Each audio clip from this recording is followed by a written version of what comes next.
करीब 200 करोड़ साल पुराने पहाड़ हैं। ये पूरी दुनिया में सबसे पुराने पहाड़ हैं। ये इतने पुराने हैं कि हिमालय इनके आगे बच्चा लगता है। अरावली 200 करोड़ साल पुराना है, जबकि हिमालय केवल 4 से 5 करोड़ साल पुराना। अरावली की पहाड़ियां इतनी बड़ी हैं कि गुजरात से होकर राजस्थान, हरियाणा और दिल्ली में खत्म होती हैं। दिल्ली का रायसीना हिल्स, जहां पर संसद है, राष्ट्रपति भवन है, इसी अरावली की पहाड़ी पर बसा हुआ है। 4 राज्यों में इसके पहाड़ फैले हैं। 800 किलोमीटर की इसकी लंबाई है। लेकिन अब इस अरावली पर्वतमाला के 90% हिस्से को सरकार पहाड़ नहीं मानेगी। सुप्रीम कोर्ट से एक डिसीजन आया और प्रकृति की सबसे खूबसूरत और महत्वपूर्ण पहाड़ियों से पहाड़ियों का दर्जा छीन लिया गया। 1,16,753 पहाड़ियां जो 100 मीटर से कम हैं, अब संरक्षित अरावली से बाहर कर दी गई हैं। केवल 1048 पहाड़ियों को ही अरावली की पहाड़ियां माना जाएगा। एक झटके में कागजों पर अरावली के लगभग 90% पहाड़ खत्म कर। सामने कितना भी बड़ा पहाड़ हो, उसकी औकात कागज तय करता है। आदमी जिंदा है या फिर मुर्दा, ये कागज तय करता है। तो कहने का मतलब ये है दोस्तों कि जब अरावली की 90% पहाड़ियों को संरक्षित नहीं माना जाएगा, तो सरकारी सेठों को इन पहाड़ियों का सीना खोदने का लाइसेंस मिल जाएगा।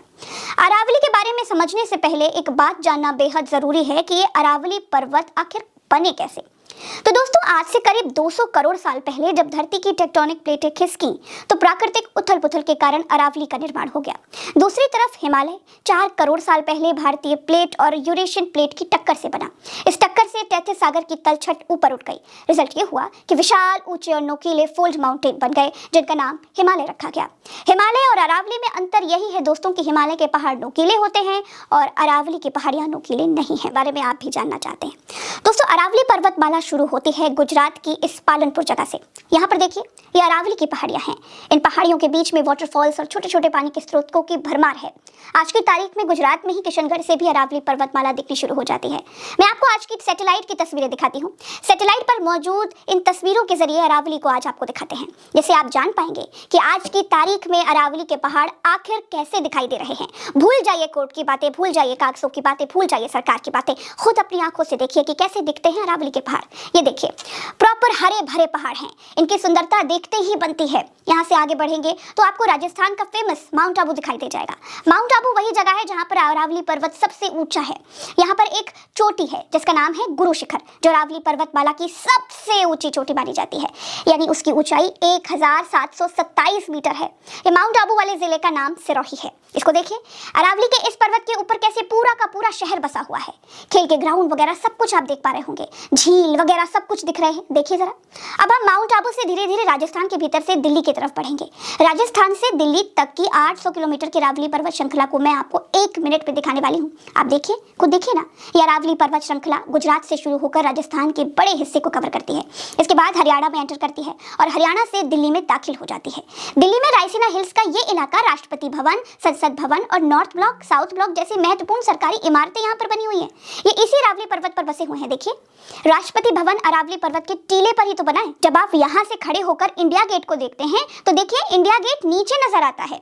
तो भारत की सत्ता के सबसे बड़े प्रतीक जिस पर्वत श्रृंखला की छाती पर खड़े हुए हैं, आज उसी पर्वत को वहीं से नकारा जा रहा है। इसको कहते हैं, पेड़ की जिस डाल पर बैठे हैं उसी को काट दे रहे हैं। दोस्तों, ये अरावली पर्वतमाला पानी की बहुत बड़ी स्रोत है। आपने देखा, ये पूरी पर्वतमाला जिस जिस इलाके से गुजर रही है, वहाँ हरियाली बिखेरती हुई गुजर रही है और इसके पहाड़ों से पानी के स्रोत बिल्कुल साफ दिखाई दे रहे हैं। इस अरावली पर्वतमाला का सबसे बड़ा फायदा ये है कि ये पहाड़ राजस्थान के मरुस्थल को बाकी के भारत की तरफ बढ़ने से रोकता है। राजस्थान का थार मरुस्थल जैसलमेर, बाड़मेर, बीकानेर, जोधपुर, चूरू, नागौर और हनुमानगढ़ जैसे जिलों तक फैला हुआ है। इस सैटेलाइट इमेज को देखिए, इसको देखकर के बिल्कुल साफ दिखाई दे रहा है कि खाड़ी के देशों में फैला मरुस्थल जो तस्वीरों में रेत की तरह दिखाई दे रहा है, जब राजस्थान को टच करता है तो यही अरावली की पहाड़ियां बाकी के देश में इस मरुस्थल को फैलने से रोक देती हैं, दीवार की तरह खड़ी हैं। रिसर्च बताती है दोस्तों कि अगर ये पहाड़ियां नष्ट कर दी गई तो भारत का सबसे बड़ा हिस्सा आने वाले कई 100 सालों में रेतीले इलाकों में तब्दील हो जाएगा। सिर्फ यही नहीं दोस्तों, अरावली पर्वतमाला हरियाणा और दिल्ली के लिए प्राकृतिक ढाल की तरह खड़ी हुई है। ये राजस्थान के थार रेगिस्तान को दिल्ली की तरफ बढ़ने से भी रोकती है और बारिश के पानी को भी नियंत्रित करती है। अगर अरावली खत्म हो जाती है तो भू भूजल तेजी से घटेगा और दिल्ली और आसपास के क्षेत्रों में पानी की किल्लत हो जाएगी। तालाब और नदियां जल्द ही सूखने लग जाएंगे। और सिर्फ पानी ही नहीं दोस्तों, अरावली पर्वत दिल्ली एनसीआर का डस्ट बैरियर और प्राकृतिक कूलिंग सिस्टम भी है। इसके बिना वायु प्रदूषण और गर्मी बढ़ जाएगी और अर्बन हीट आइलैंड इफेक्ट और भी ज्यादा तेज हो जाएगा, जिससे गर्मियां और दिल्ली वासियों के लिए भयानक, कठिन और असहनीय हो जाएंगी। अरावली दिल्ली एनसीआर के लिए सबसे जरूरी है क्योंकि दिल्ली का करीब 20 से 25% हिस्सा अरावली पर्वतमाला को कवर करता है। दक्षिण और दक्षिणी पश्चिमी दिल्ली अरावली की छोटी छोटी चट्टानों पर बसी हुई है। अब बात आती है इसकी कि आखिर विरोध किस बात का है।